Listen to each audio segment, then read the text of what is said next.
चलो बेटा जरा इंडियन इकोनॉमी देखें जरा।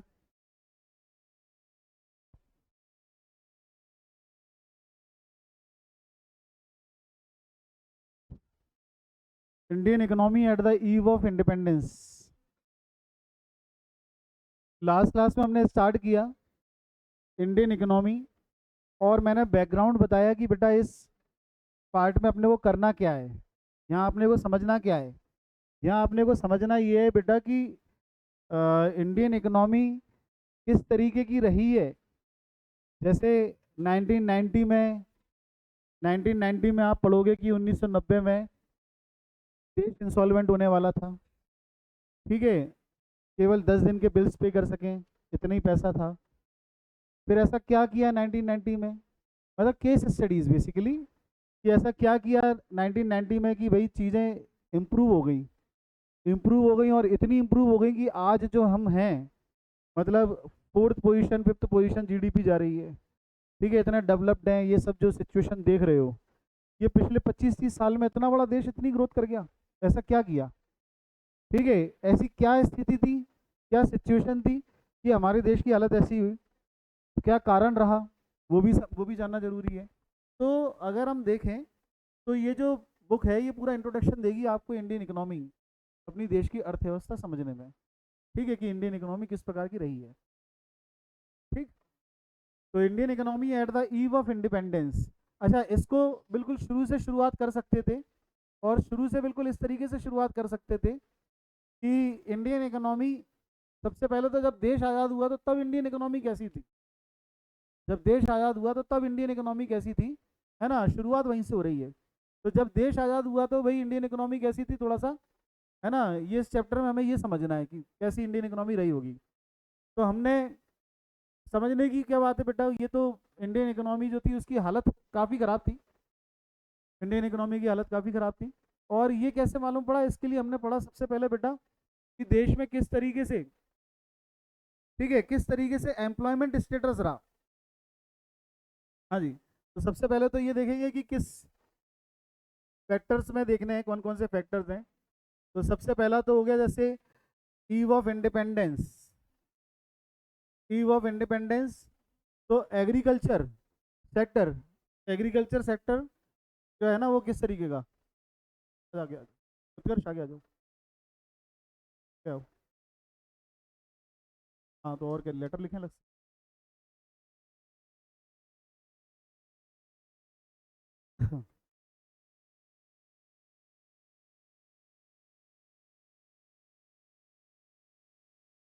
हाँ, Indian economy at the independence आप देखेंगे, और देखेंगे किस तरीके से। इसके 5 फैक्टर हैं।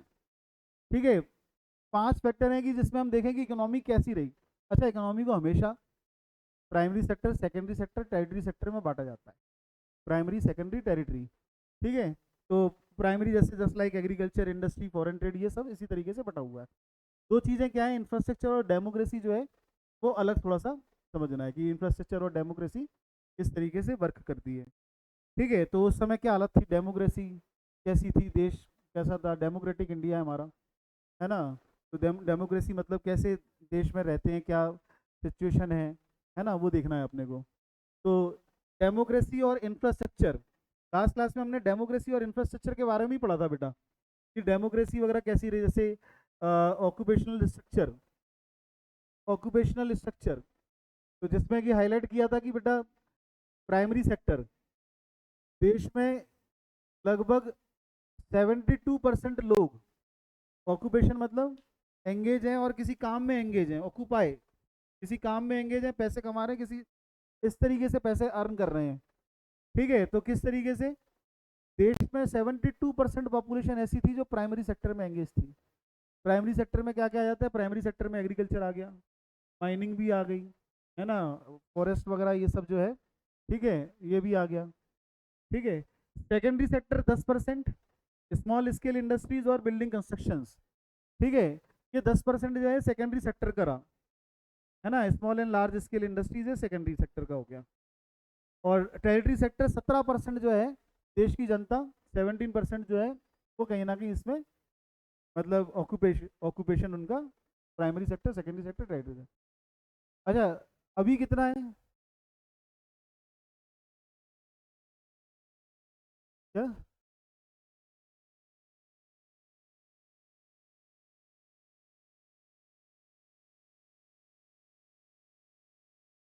अच्छा, अभी जैसे ये तो स्टेटस हो गया क्या, जब देश आज़ाद हुआ, मतलब जब देश आज़ाद हुआ तो 72% पॉपुलेशन, 72% पॉपुलेशन इसमें प्राइमरी सेक्टर में थी।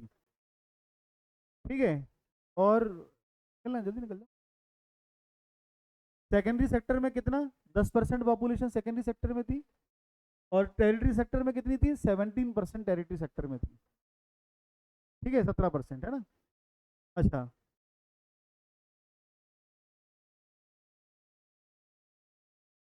हाँ जी। अब कितने देश की, अब कितनी जनता प्राइमरी सेक्टर में है? अब लगभग 45% पॉपुलेशन जो है वो प्राइमरी सेक्टर से बिलोंग करती है। 45% प्राइमरी सेक्टर से बिलोंग करती है। मतलब 150 करोड़ की जनता है, और आप ये मानो कि लगभग 70-80 करोड़ जो पॉपुलेशन है आज भी एग्रीकल्चर के ऊपर डिपेंड है। ठीक है, हाँ जी। सेकेंडरी सेक्टर में लगभग 25% आता है, 25% लगभग सेकेंडरी सेक्टर में है। इतनी देश की जनता लगभग, है ना, सेकेंडरी सेक्टर में है। और टेरिटरी सेक्टर, टेरिटरी सेक्टर में रिमेनिंग लगभग 30% समथिंग जो है ना, वो टेरिटरी सेक्टर में है। अभी बारिश हो रही है क्या? ट्रैफिक हो गया।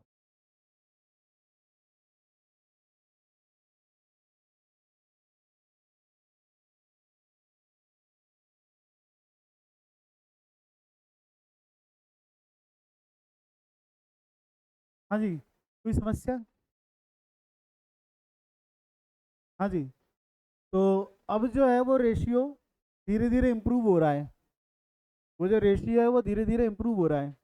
प्राइमरी सेक्टर का 75% से 45% आ, सेकेंडरी सेक्टर में जनता, ठीक है, 10% से लगभग 25% चली गई। और टेरिटरी सेक्टर में 17% पॉपुलेशन थी, और वो लगभग 30% पॉपुलेशन।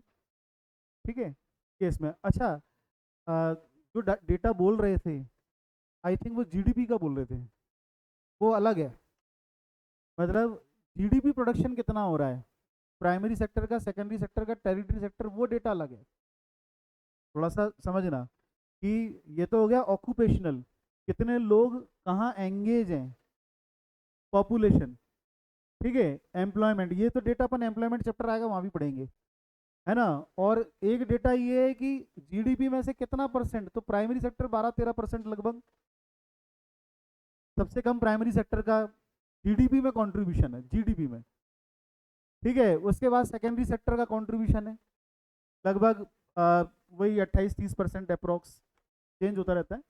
और उसके बाद फिर टेरिटरी सेक्टर का है, टेरिटरी सेक्टर का सबसे ज़्यादा है जीडीपी में, वो जीडीपी में कंट्रीब्यूशन है।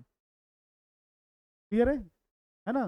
तो वो जीडीपी में कंट्रीब्यूशन है कि जो देश की जीडीपी है उसमें कितना कंट्रीब्यूट कर रहे हैं।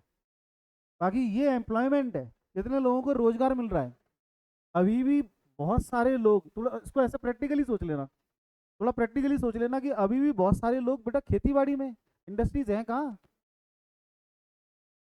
एम्प्लॉयमेंट की बात चल रही है, ये ऑक्यूपेशनल स्ट्रक्चर है ये। क्लियर हुआ, है ना, कि कितने लोग ऑक्यूपेशन वो कर रहे हैं।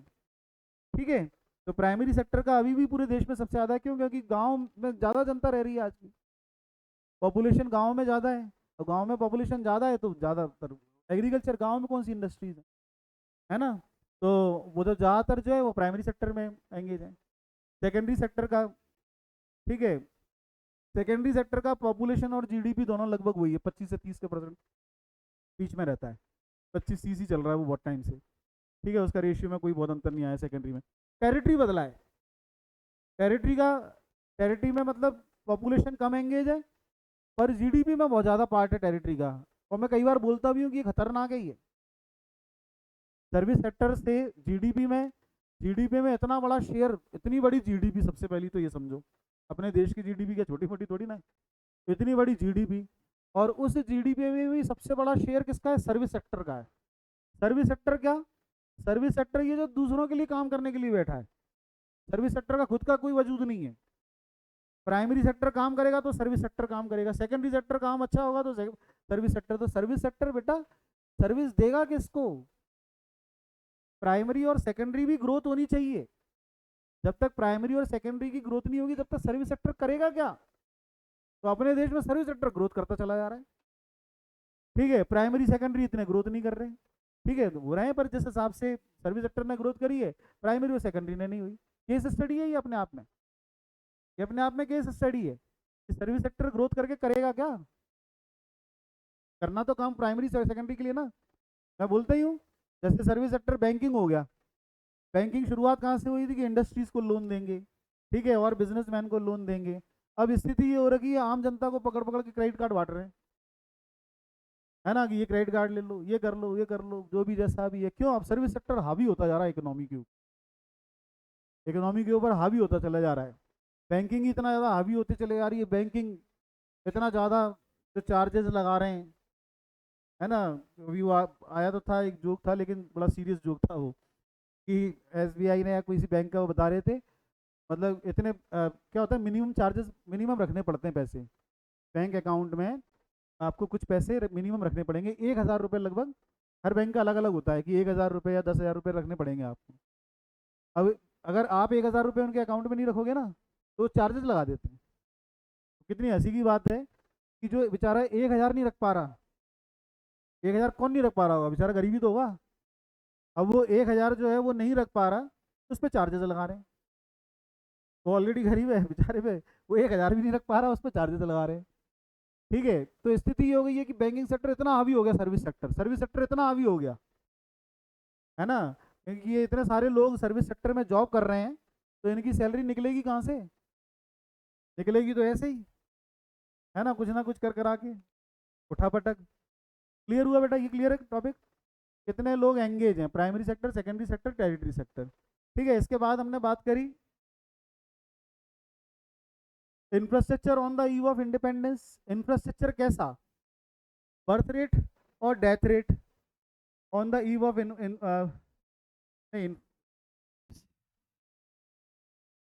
डेमोक्रेसी, सॉरी, इंफ्रास्ट्रक्चर तो अभी बाकी है। Democracy on the independence, birth rate और डेथ रेट। ठीक है, बर्थ रेट और डेथ रेट।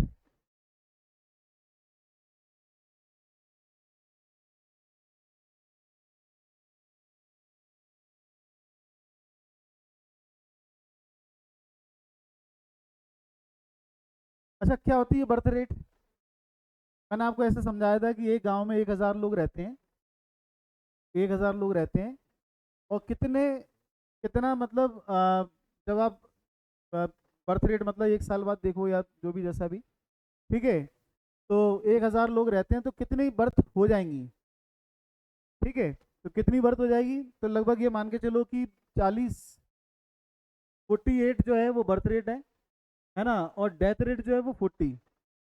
अगर आप दोबारा कैलकुलेशन करने जाओगे तो 48 जो है बर्थ आपको मिल जाएंगी, और 40 जो है वो व्यक्ति जो पहले आपको मिले होंगे अब वो नहीं मिलने वाले। डेथ रेट 1,000 ये पर 1,000 पे किया जाता है, या किसी कॉलोनी का ले लो, एक कॉलोनी में, है ना, कितनी बर्थ होंगी? तो लगभग 48 बर्थ रेट है, 1,000 में 48 बर्थ। डेथ कितनी है? 40। ठीक है, अब कितनी है लगभग? ये तो जब देश आज़ाद हुआ था तब, ये भी मैंने बताया है कि बेटा, अच्छा ये डेटा बेटा वैसे समझना, इस बुक में बहुत डेटा है, और बच्चे यही कहते हैं कि सर कितना याद करें। मैं कहता हूँ कि जितना वो दे रखा हुआ उतना पॉसिबल नहीं है याद करना। जितना याद हो जाए बहुत अच्छी बात है, लेकिन उतना पॉसिबल नहीं है। लेकिन कुछ जो है डेटा जो है वो थोड़ा सा मतलब वर्थवाइल डेटा है, जैसे ये बर्थ रेट, डेथ रेट वगैरह है। यहाँ मैं आपको याद करवा रहा हूँ, कई जगह मैं आपको याद करवाऊँ, कई जगह बोलूँगा बेटा पढ़ लो, 2-4 बार रिवाइज कर लो। बाई चांस ओटी वगैरह में आए, ऑब्जेक्टिव टाइप वगैरह में कुछ डेटा आ जाए तो आप उसको टिक कराओ। इतना इतना आप पढ़ लोगे ना, उसको समझ लोगे डेटा को, तो आप उसको टिक कर पाओगे।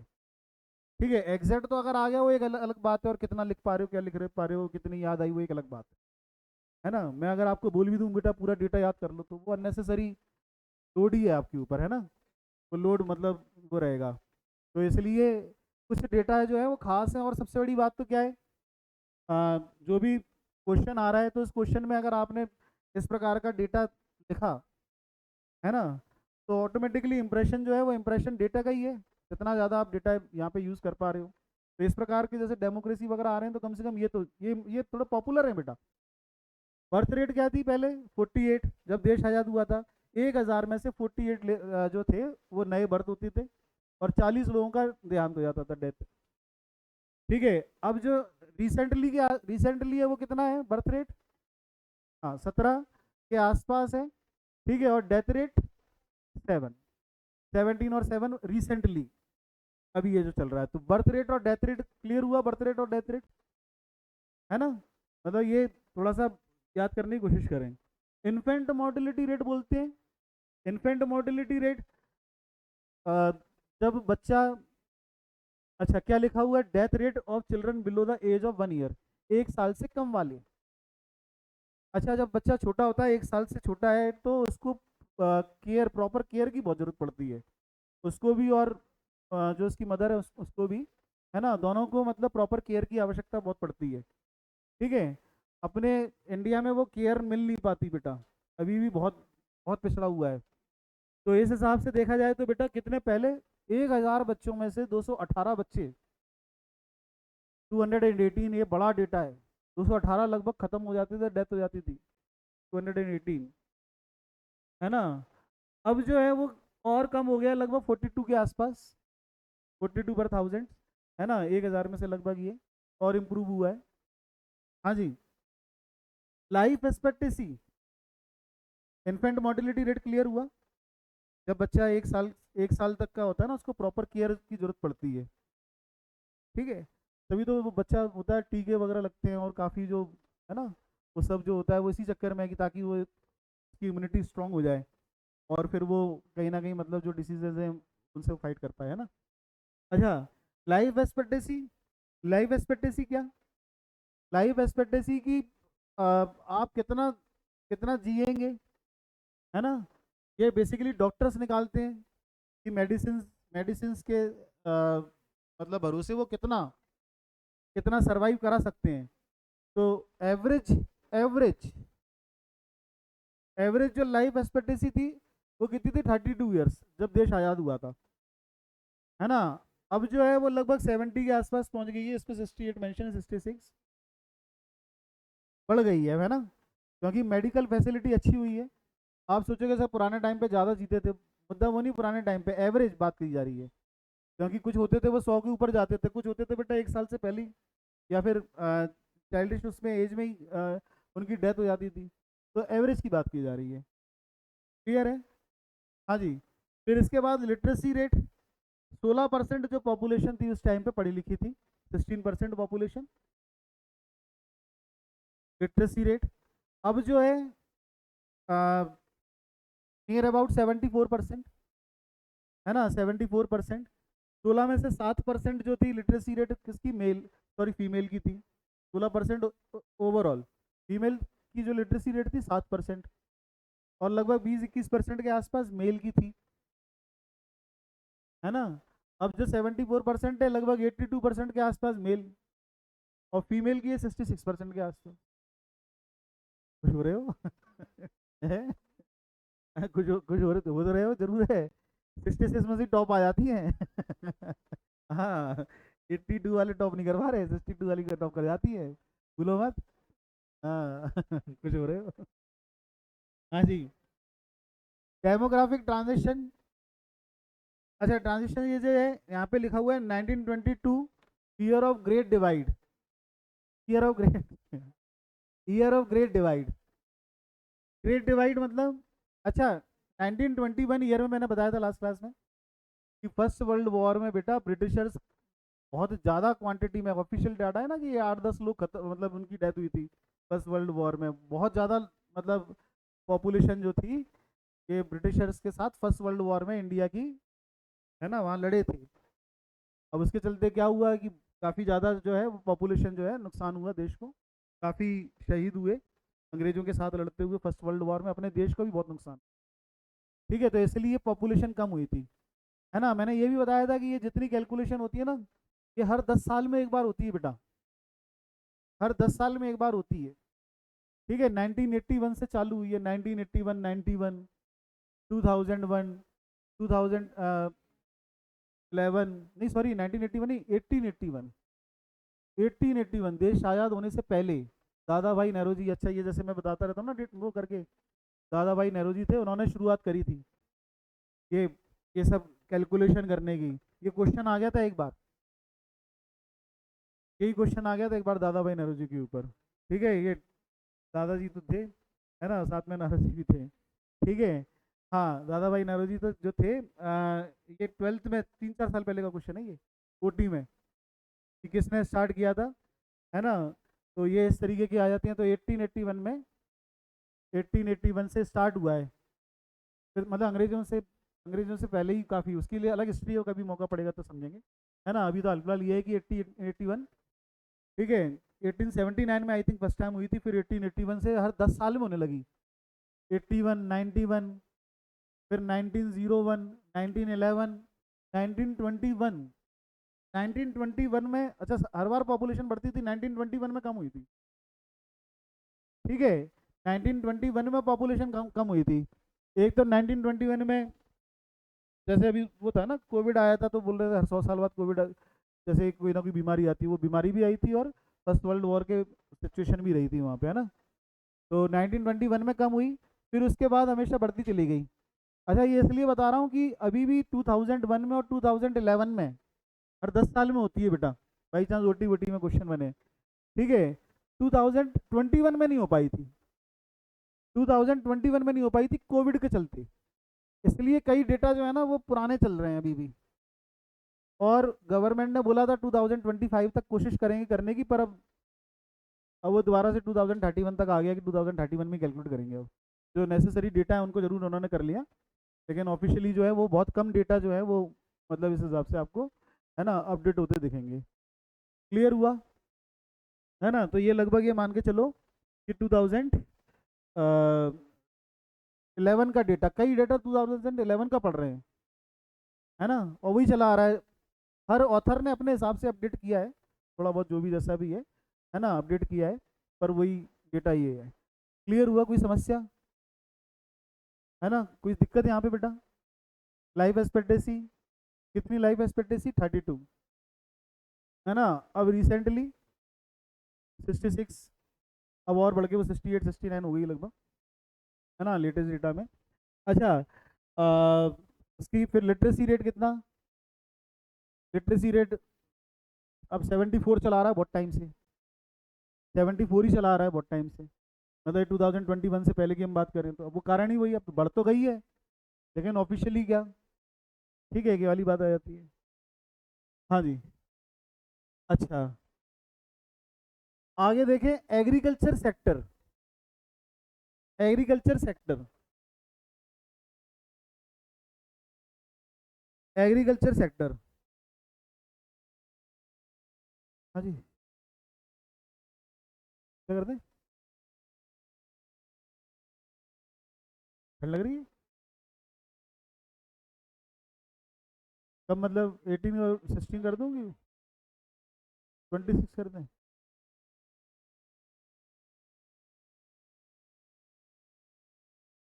क्या हो गया उसमें, टिकी हुई है ना, जा तो नहीं रही कहीं, ठंडी हुई क्या ज़्यादा।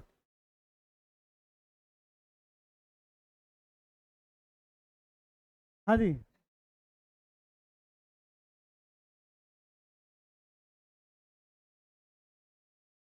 ये मुझे आता नहीं है।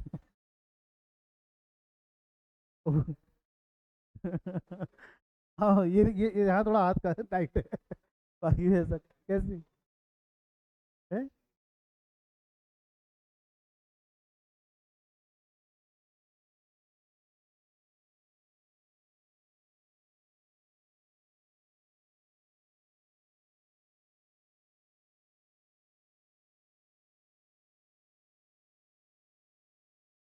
अरे वाह, और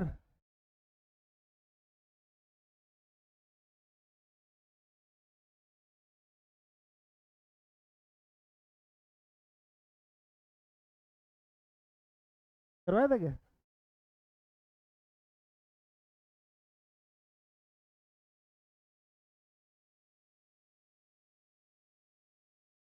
बहुत कुछ है भैया, बहुत कुछ है। बहुत से गम है इस दुनिया में। इस गम को कौन झेलेगा? हाँ जी। अच्छा,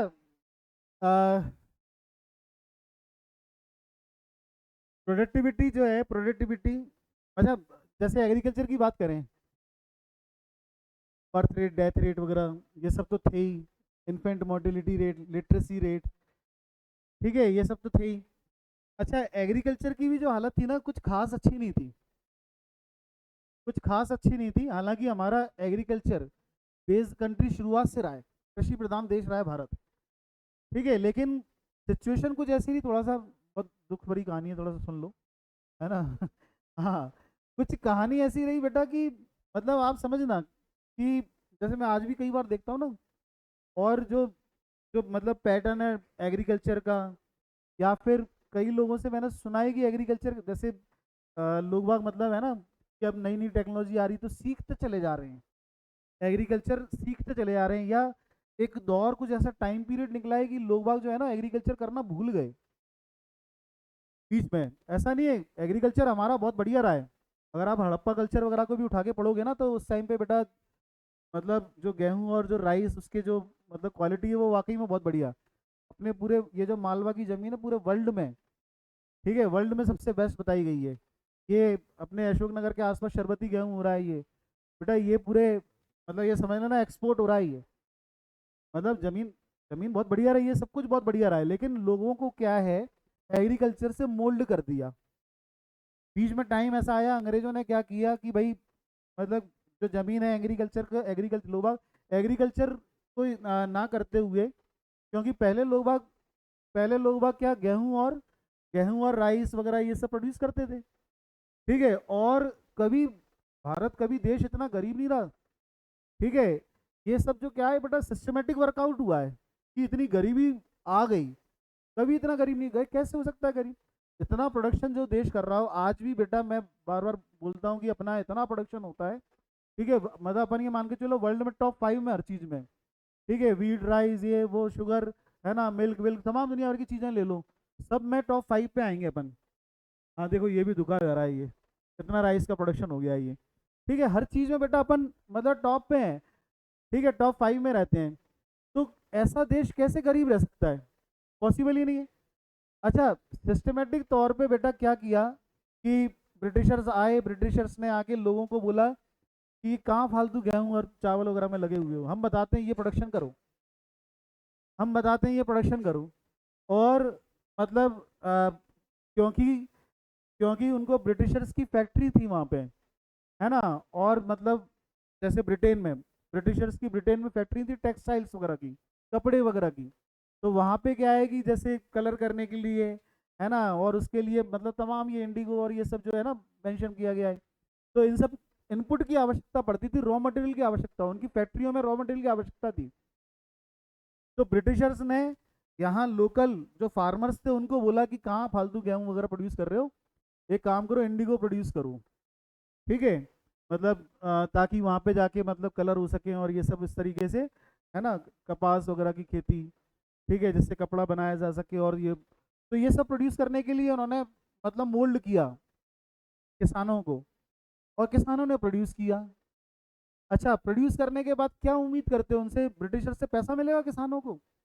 पैसा मांगने गए तो उन्होंने उल्टा फायर और कर दिया, ठीक है, किस किस को पैसा चाहिए आओ, है ना, पैसे के बदले क्या है गोली और, ठीक है।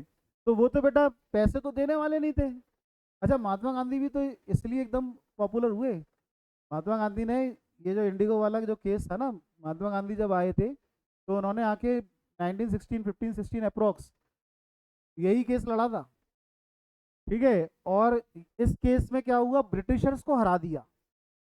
तो सब लोगों के लिए ये अच्छा लॉयर थे ही वो, लॉयर थे तो लोगों के लिए ये बड़ा मतलब अचरज वाली बात थी कि ब्रिटिशर्स हार गए, ब्रिटिशर्स केस हार गए महात्मा गांधी ने, तो वहां से पॉपुलरिटी बढ़ती चली गई। तो वो जो केस था वो बेसिकली ये इंडिगो रिलेटेड केस था, है ना, कि उनको जो जो किसान मांग रहे थे कि भाई हमें पैसा चाहिए और वो पैसा नहीं दे रहे थे, तो महात्मा गांधी ने बेटा वो कारखाने वो और भी मतलब वहाँ पे इंडस्ट्रीज वगैरह में, ठीक है, तो उन लेबर के लिए केस लड़ा और वो केस जीते। वहां से महात्मा गांधी की पॉपुलरिटी बढ़ चली। ठीक है, तो हुआ क्या कि अब ये इंडिगो वगैरह ये सब प्रोडक्शन हुआ, पैसे मिले नहीं। अच्छा, फिर क्या हुआ, पैसे नहीं मिले, फिर क्या, खाने पीने के लिए कहाँ से अरेंजमेंट करें। पहले तो ये था गेहूं राइस वगैरह किसान उगाया करते थे, तो उनको कोई कभी खाने पीने की कोई प्रॉब्लम नहीं रही। लेकिन क्योंकि अब अंग्रेजों के बहकावे में आके उन्होंने क्या किया कि अब वो प्रोडक्शन बंद कर दिया, वो इंडिगो प्रोड्यूस किया, तो अब तो खाने की भी दिक्कत हो गई, ब्रिटिशर्स ने पैसे नहीं दिए, है ना, तो खाना कहाँ से आएगा। खाने के लिए फिर लोन लेना पड़ा। लोन किससे लेना पड़ा, जमींदार से। जमींदार कोई अलग थोड़ी थे, अंग्रेजों के एजेंट थे। जो जमींदार थे वो कौन थे, अंग्रेजों के एजेंट थे एक प्रकार से।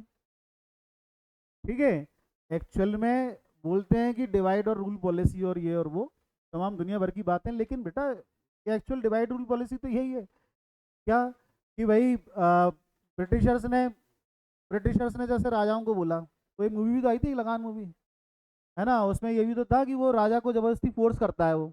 अब राजा बेचारा क्या करे, ऐसी जमींदार उसने अपॉइंट कर दिए। ठीक है, अच्छा, तीन तरीके के सिस्टम होते हैं। एक होता है जमींदारी सिस्टम, महलवाड़ी सिस्टम और रैयतवाड़ी सिस्टम। तीन तरीके के सिस्टम होते थे। महलवाड़ी सिस्टम जैसे अपने ग्वालियर में महल है, महल मतलब ग्वालियर में मतलब राजा राजा थे, तो वहाँ महलवाड़ी सिस्टम चला। ठीक है, जमींदारी सिस्टम जैसे यूपी में राजा नहीं है कहीं पे, जैसे यूपी में वैसे खैर तो कई राजा हुए हैं, लेकिन कई ऐसी जगह हैं जहाँ पे राजा नहीं हुआ करते थे, तो वहाँ पे जहाँ पे राजा नहीं हुआ करते थे वहाँ जमींदार बना दिया अंग्रेजों ने। जमीन जमीन है पर राजा नहीं है कोई, तो वहाँ उन्होंने जमींदार अपॉइंट किए। अच्छा, फिर रैयतवाड़ी सिस्टम क्या, अब जैसे शिमला, शिमला वगैरह में ना जमीन है ना कुछ है, ना राजा वगैरह कुछ ऐसे, तो मतलब पहाड़ों पे, तो ऐसी जगह के लिए फिर वहाँ खुद गवर्नमेंट ने, वहाँ खुद अंग्रेजों ने अपना वो किया, उसको बोला गया रैयतवाड़ी सिस्टम।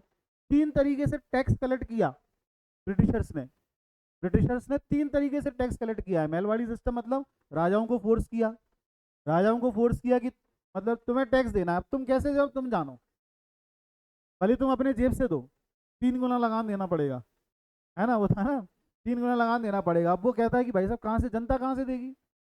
उसमें राजा जी बोलते हैं कि भाई जनता कहाँ से देगी, सूखा पड़ रहा है, कह रहे हैं, हमें क्या, हमें मतलब नहीं, तुम अपनी जेब से दो। तो ये मतलब क्या हुआ, अल्टीमेटली राजाओं को फोर्स किया। ठीक है, जनता की नज़र में राजा बुरा बने, जमींदार बुरे बने, लेकिन अल्टीमेटली फोर्स कौन कर रहा था। तो डिवाइड और रूल केवल एक आध उसने नहीं कि केवल हिंदू मुस्लिम में रहा हो या वैसे किया हो, हिंदू मुस्लिम तो बहुत बात की बात है बेटा। यहाँ से तो उन्होंने बहुत पहले से ही करना चालू कर दिया था डिवाइड और रूल, कि जो जनता है वो राजा के खिलाफ भड़काना, जनता को जमींदारों के खिलाफ भड़काना, जमींदारों को वैसे मजबूर करना। जमींदार किसके वो करते, ठीक है, कि यार राजा किसके आगे हाथ फैलाते आगे, है ना। अच्छा, फिर क्या है कि किसानों को लोन देना। अब वो जो लोन दिया, कुछ मतलब जमींदार भी थोड़े से वैसे गड़बड़ उन्होंने भी करी, कि उन्होंने लोन दिया, लोन देने के बाद फिर क्या है कि अनाप शनाप जमीनें जमीनें उन्होंने हड़प ली। ठीक है, तो बेटा अलग अलग सिस्टम रहा है पूरा उस टाइम का, है ना।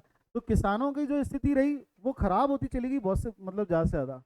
ठीक है, अब वो जो देश आज़ाद हुआ, मतलब यहाँ पर ये सब चीज़ें पढ़ने वाले हैं, ये अपने टॉपिक में यहाँ ये सब चीज़ें आएंगी, है ना। जैसे यहाँ पे इन्होंने सबसे पहले तो बोला agriculture sector on the eve of independence, तो उन्होंने बोला प्रोडक्टिविटी। वैसे अब तो लेटेस्ट और डेटा आ गया, वो थोड़ा सा स्लाइड ही पुरानी है, बाकी आपको नोट्स मिलेंगे उसमें प्रॉपर डेटा मिलेगा, सारी चीज़ें, है ना। तो 2000, अच्छा ये भी देखो पहले कितना प्रोडक्शन होता था, 660 kg, अब लगभग ये 3000 के ऊपर 3400 समथिंग जा रहा है ये। ठीक है, 660 kg है, और इसके बाद लगभग 3400।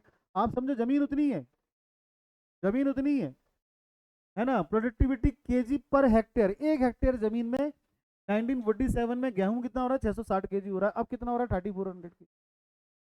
जमीन उतनी है एक हेक्टेयर, लेकिन पहले कितना प्रोडक्शन होता था, 660, 660 kg। ठीक है, अब प्रोडक्शन बढ़ गया है, लगभग 4 to 5 टाइम्स, 5 टाइम्स प्रोडक्शन बढ़ा है, 5 टाइम्स प्रोडक्शन बढ़ा है। ठीक है, तो ओबियसली बात है बेटा, पुराने टाइम पे इसका मतलब प्रोडक्शन इतना अच्छा था नहीं। अब धीरे धीरे टेक्नोलॉजी बढ़ती चली आ रही है, तो प्रोडक्शन भी बढ़ता जा रहा है। टेक्नोलॉजी बढ़ रही है तो प्रोडक्शन भी बढ़ रहा है। क्लियर हुआ? लेकिन अगर अभी हम सोचें कि नहीं अरे बहुत बढ़िया प्रोडक्शन चल रहा है, सब बढ़िया काम अच्छा चल रहा है, जापान वगैरह में, अमेरिका वगैरह में, अभी अपन यहाँ पे 3000 की बात कर रहे हैं, जापान वगैरह में 8000, 9000, 10,000 केजी पर हेक्टेयर प्रोडक्शन हो रहा है। मतलब वो लोग अभी जो है अपने से 3-4, अपने को मतलब और टाइम लगेगा अभी वहाँ तक पहुँचने में। वो 3 to 4 टाइम्स अपने से अभी भी और ज़्यादा प्रोडक्शन कर रहे हैं। मतलब उनकी टेक्नोलॉजी हमसे अभी भी और ज़्यादा है। समझ रहे बात को? कहाँ जापान जरा सा आइलैंड है वो। ठीक है, लेकिन फिर भी मतलब उनका एग्रीकल्चर प्रोडक्टिविटी जो है काफ़ी बढ़िया है ना? तो ये जो प्रोडक्शन था, ये प्रोडक्शन इम्प्रूव हुआ, ये प्रोडक्शन इम्प्रूव हुआ हमारा, है ना? तो एग्रीकल्चर 1947 उस टाइम पे ये थी। ठीक है, अब ऐसा है। सेकंड पॉइंट आता है हाई वल्नरेबिलिटी। अगर, अच्छा अपनी कितनी बड़ी बात है बेटा ये, यहाँ तो जब ये डेवलपमेंट ये वाला पढ़ो, है ना, तो बिल्कुल रियलिटी ऐसा लगता है चल क्या रहा है ये और हुआ क्या। तभी तो इकोनॉमी समझ रहे हैं हम लोग यहाँ पे, देश की अर्थव्यवस्था समझ रहे हैं। अच्छा, आप ये चीज़ देखो कि पूरी पूरी मतलब अपने यहाँ पे जो है, मतलब क्या बोलते हैं, पूरे देश में इरिगेशन फैसिलिटी जानते हो? पानी की फैसिलिटी, पानी की व्यवस्था, पानी की व्यवस्था और पानी की जरूरत पड़ती है किसके लिए? खेती बाड़ी करने के लिए जरूरत पड़ती है, खेती बाड़ी करने के लिए पानी की जरूरत पड़ती है। और बेटा अपने पूरे देश में लगभग 35 to 40%, 35-40% केवल एरिया ऐसा है जहाँ पे इरिगेशन फैसिलिटी अवेलेबल है पूरे देश में। बाकी 60% जगह ऐसी है जहाँ पे पानी की व्यवस्था ही नहीं है। कृषि प्रधान देश है, एग्रीकल्चर बेस्ड कंट्री है, ठीक है, और पानी की व्यवस्था ही नहीं है। अच्छा 40% में भी आपको क्या बताऊं, 40% में भी कुछ जगह ऐसी है, कुछ नहीं, बहुत सारी जगह ऐसी है जहाँ पे हैंडपंप लगे हैं। और अगर हैंडपंप लगे हैं ना, तो ये मान लेते हैं पानी की व्यवस्था है। अब क्या ही बोलूँ मैं है ना? तो मतलब स्थिति ऐसी खराब है कि पानी की फैसिलिटी अरेंज नहीं कर पाए अभी तक। कितने देश को आज़ाद हुए, कितने साल हो गए? 75 साल हो गए, पानी की फैसिलिटी अरेंज नहीं कर पाए। ठीक है, अभी बारिश का सीजन है, दुनिया भर में बाढ़ आ रही है ना? कोई वो नहीं है, ये बिहार बिहार देखना हर साल डूबते हैं ये, हर साल डूबते हैं ये, जो नेपाल से वो पूरा पानी बह के आता है ये, है ना? मतलब कहीं हर साल बाढ़ आती है बेटा। मतलब चलो ठीक है, ये तो खैर नेचुरल हो गया, लेकिन फिर भी जो है मतलब इरिगेशन फैसिलिटी या कोई और इस प्रकार की नहर योजना, अटल बिहारी वाजपेयी बेटा पॉपुलर ऐसे नहीं हुए, उन्होंने रोड रोड पर की ये जो थी नहर की योजना तमाम वो लेके आए, है ना? पॉपुलरिटी जो थी वो कारण ऐसी वो था। और 75 साल बाद भी हम अगर हैंडपंपों को गिनना है, अच्छा हैंडपंप से क्या खेतीबाड़ी होती है? हैंडपंप से कहीं खेतीबाड़ी होती है क्या? उसको भी कह रहे हैं कि यहाँ पे हैंडपंप है, इसका मतलब वहाँ पे इरिगेशन फैसिलिटी अवेलेबल है। शर्म नहीं आती इनको, है ना? ठीक है, क्या ही बोले, मानते नहीं है, है ना? लेकिन फिर भी आप सोचो कि इरिगेशन फैसिलिटी के तौर पे ये बताते हैं, मतलब आप सोचो पूरा देश किसके ऊपर डिपेंड है? बारिश के ऊपर। और लिटरली क्या होता है, लिटरली ये होता है जिस साल अच्छी बारिश हो जाती है ना, उस साल सब कुछ बढ़िया है, ठीक है, ओके है। 2-4 साल बारिश नहीं होने दो, है ना, मतलब ये मान के चलो लेने के देने पड़ जाते हैं। स्थिति ऐसी हो जाती है कि क्या ही बताएं। ठीक है, बारिश वो तो काफ़ी इंपॉर्टेंट फैक्टर है, मतलब अपन समझो कि आज भी हमारा देश बारिश के ऊपर डिपेंड है, खाने पीने के लिए भी। और अगर 2-4 साल नहीं हो, महाराष्ट्र वगैरह तो हर साल सूखा पड़ रहा है, ट्रेनों से पानी पहुंचाना पड़ रहा है, ये स्थिति हो रही है। ठीक है, लेकिन वाटर हार्वेस्टिंग वगैरह ये और वो 500 चीज़ें होती हैं, लेकिन ट्यूबलाइट जल नहीं रही, है ना? तमाम कोशिश कर रहे हैं लेकिन काम हो नहीं पा रहा। ठीक है, क्लियर हुआ ये second point? Good rainfall implied good output, while poor rainfall implied poor output. कोई समस्या? थर्ड पॉइंट है wedge between owner of soil and tiller of soil, owner of soil and tiller of soil. अच्छा अपने यहाँ ये भी है कि जो ओनर है, हालांकि जमींदारी सिस्टम खत्म करी काफ़ी, लेकिन फिर भी ओनर ऑफ सॉइल मतलब जैसे जो जिनकी ज़मीन है और ज़मीनें ज़्यादा है, किसी के पास 50 बीघा 100 बीघा ज़मीन है जैसे, ठीक है, अब अकेला बंदा तो 100 बीघा ज़मीन कर नहीं पाएगा, खेती बाड़ी हो नहीं पाएगी, ठीक है, तो वो क्या करता है कि हाँ चलो ठीक है किसी दूसरे को कर दिया। अब वो दूसरे को भी दे दिया तो बटाई बोलते हैं ना, बटाई पे दे दिया उसको खेत को, और उसमें भी बेटा प्रोडक्शन समझ ना, पूरी मेहनत वो कर रहा है, सब वो कर रहा है, और आधा जो है ठीक है वो ओनर रख लेता है, वो ओनर रख लेता है, मतलब कई जगह नहीं करते। ग्वालियर में चल रही है कौश शादी, क्या कौश शादी दे रहे हैं, तो बहुत अच्छी बात है, कहीं तो जाके नहीं, होना चाहिए, बिल्कुल होना चाहिए, क्योंकि मेरे ख्याल से आप ये मान के चलो कि 1 बीघा का ग्वालियर में कम से कम 15-20 हज़ार के आसपास तो चल ही रहा है, 24 हज़ार हो गया, तो बिल्कुल वो हो गया होगा, मतलब ग्वालियर के आसपास के एरिया में 5 बीघा ज़मीन भी है तो बेटा 5 बीघा ज़मीन में क्या प्रोडक्शन होगा, और 5 बीघा ज़मीन का किराया किराया 1 लाख रुपए देना पड़ेगा कम से कम, 1 लाख रुपए का किराया, और कि 5 बीघा ज़मीन में प्रोडक्शन क्या होगा, केवल सर्वाइवल के लिए हो पाएगा, केवल सर्वाइवल हो पाएगा, है ना।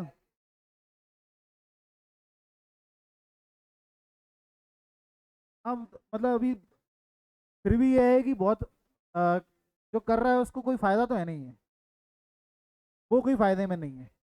हाँ मतलब ये जो रेंट लिया जा रहा है ना, ये रेंट बहुत ज़्यादा रेंट है, हालांकि गवर्नमेंट खूब कोशिश कर रही है, आगे जाके बात भी करेंगे गवर्नमेंट क्या कोशिश कर रही है। गवर्नमेंट ने हालांकि रेंट कम करने की कोशिश की है, लेकिन फिर भी बहुत रेंट है, ठीक है।